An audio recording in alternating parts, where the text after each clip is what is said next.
धाकड़ खबर बेखौफसमा बेबाक अंदाज।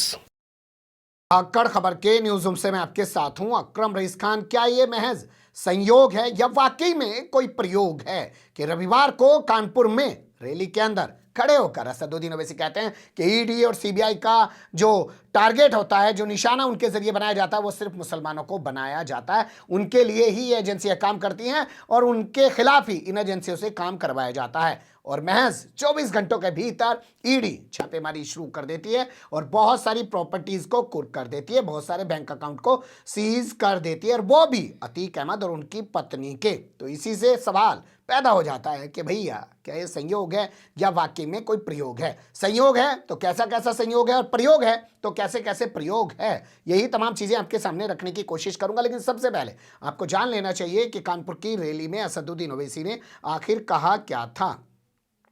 पार्लियामेंट में मैंने पूछा कि आजम खान के ऊपर मुकदमा कौन सा है, सीबीआई का या जो भी पुलिस ने मुकदमा किया, कि आजम खान जो मंत्री थे उन्होंने लोगों का तकर्रुर किया, नौकरी दी, उनको जेल में डाल दिया।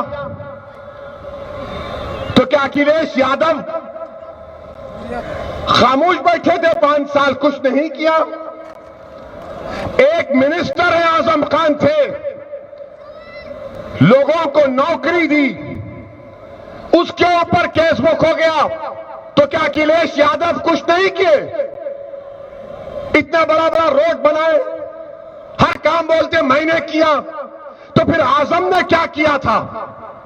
आजम खान जेल में है और अखिलेश यादव बाहर कैसे, बताओ? तो मालूम हुआ कि सीबीआई, नरेंद्र मोदी की सीबीआई सिर्फ मुसलमानों के खिलाफ इस्तेमाल होती है, अखिलेश के खिलाफ नहीं।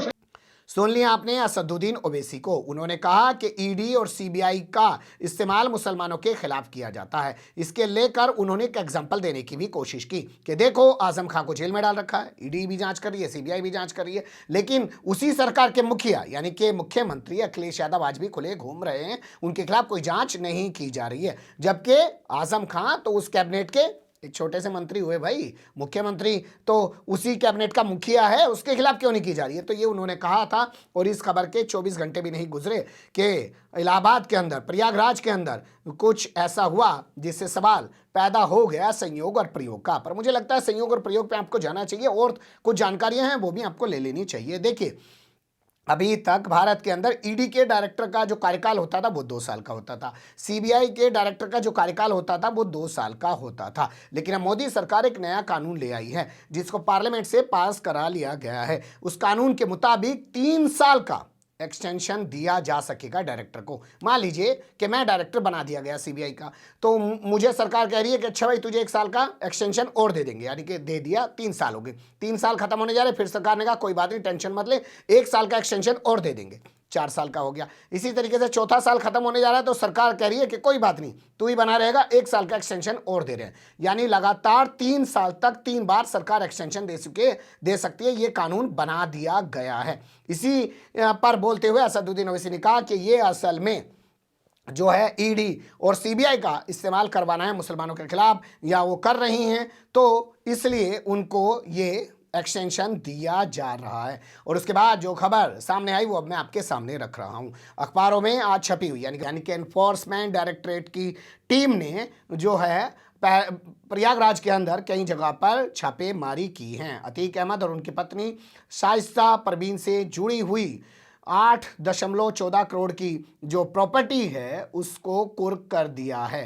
8.14 करोड़ रुपए की, यानी कि 8.25 करोड़ रुपए की प्रॉपर्टी को कुर्क कर दिया है। इसके साथ ही उनके जो बैंक अकाउंट हैं उनको भी सीज कर दिया है, जिसे एक बड़ा एक्शन माना जा रहा है, क्योंकि चुनाव है और उनकी पत्नी चुनाव लड़ने जा रही हैं। माना जा रहा है कि वो AIMIM से चुनाव लड़ेंगी। हाल फिलहाल में 7 सितंबर को ही उन्होंने AIMIM पार्टी ज्वाइन की है और उसके बाद जहां भी असदुद्दीन ओवैसी की रैली होती है वहां पे वो भी मंच पे नजर आती हैं। और कानपुर में भी उन्होंने अतीक अहमद का जेल से भेजा गया एक पत्र पढ़ा है और उस पत्र को पढ़ते पढ़ते वो थोड़ी भावुक भी हो गई थी। तो उनका भी अकाउंट सीज, उनके पति का भी अकाउंट सीज कर दिया गया। उस अकाउंट में जो इनके पत्नी, इनका अपना पर्सनल अकाउंट है, 1.5 करोड़ रुपए से ज्यादा बताए जा रहे हैं। अब ये चुनाव लड़ने जा रही हैं, अकाउंट फ्रीज हो चुका है, सीज हो चुका है, तो आप सोचिए इनके सामने कितनी दुश्वारियां खड़ी हो सकती हैं। लेकिन सवाल यहां पे वही आ जाता है कि संडे को यानी कि रविवार को असदुद्दीन ओवैसी कह रहे हैं और सोमवार को एक कार्रवाई हो जा रही है। तो क्या ये संयोग है या बाकी में प्रयोग है? जैसे पहला सवाल ये कि क्या असदुद्दीन ओवैसी की इस बात को और ज़्यादा महत्ता दिलाने के लिए या और ज़्यादा इस बात को मजबूती दिलाने के लिए कि वो कह रहे हैं कि इन एजेंसियों का इस्तेमाल मुसलमानों के खिलाफ किया जा रहा है, इसलिए उनके बयान के 24 घंटे बाद मोदी सरकार ने ईडी से ये छापेमारी करवा दी है, ये कार्रवाई करवा दी है, इसलिए मजबूती मिले ताकि आने वाले टाइम में जो है ये दिखाया जा सके, बताया जा सके असदुद्दीन ओवैसी के जरिए जैको मैं कह रहा था ये हो गया। ये एक चीज़ हो सकती है। इसके अलावा दूसरी चीज़ ये हो सकती है कि जो कार्रवाई की गई है उस कार्रवाई के पीछे कुछ और चीज़ें भी उभर के सामने आ रही हैं। जैसे अभी कुछ दिन पहले तक आप देख सकते हैं मुख्तार अंसारी जो है उनकी तमाम प्रॉपर्टियां सीज की जा रही थी, जब्त की जा रही थी, कुर्क की जा रही थी। उससे पहले आजम खां जेल में बंद हैं, सीतापुर जेल में जाकर ईडी उनसे पूछताछ कर रही थी, कार्रवाई कर रही थी। तो ये तमाम तरीके की चीज़ें जो है करके कुछ नेताओं में एक डर पैदा करने की कोशिश की जा रही है कि अगर वो उत्तर प्रदेश में चुनाव लड़ने की कोशिश कर रहे हैं या चुनाव लड़ने जाएंगे और वो नेता जो थोड़े दागदार हैं, जिन पे आरोप हैं, जिन पे मुकदमे दर्ज हैं या मुकदमे दर्ज करा के जिनको दागदार या आरोपी बना दिया गया, उनके खिलाफ जो एजेंसीज हैं, ईडी है, चाहे इनकम टैक्स है, चाहे सीबीआई है और चाहे तमाम और जितनी भी एजेंसियां हैं, उनका इस्तेमाल भरपूर तरीके से किया जाएगा। जैसे उत्तर प्रदेश के अंदर आदित्यनाथ योगी अपनी पुलिस का कर रहे हैं, अपने प्रशासन का कर रहे हैं। तो ये भी बताया जा रहा है कि ये एक प्रयोग के तहत किया गया है, क्योंकि अतीक अहमद की पत्नी के आने के बाद बताया जा रहा है कि और भी कई जो बड़े नेता हैं, मुस्लिम चेहरे हैं, वो भी जो है AIMIM की तरफ जा रहे हैं या उनकी तरफ आ रहे हैं। उसी के चलते सरकार की ओर से ये कार्रवाई कराई गई है, लोगों का इस तरीके का कहना है। लेकिन हो कुछ भी, संयोग और प्रयोग के बीच में बहुत सारे सवाल ज़रूर खड़े हो रहे हैं। बने रहेगा धाकड़ खबर के साथ। फिलहाल कमेंट्स के रूप में आप लोग अपनी राय दे सकते हैं, खबर को लाइक कर सकते हैं, चैनल को सब्सक्राइब कर सकते हैं और ज़्यादा से ज़्यादा हमारी खबरों को शेयर कर सकते हैं। फिर ऐसे ही किसी सुलगते हुए या उलझते मुद्दे लेकर मैं आपके सामने हूँगा हाजिर। फिलहाल अभी मुझे दें इजाज़त।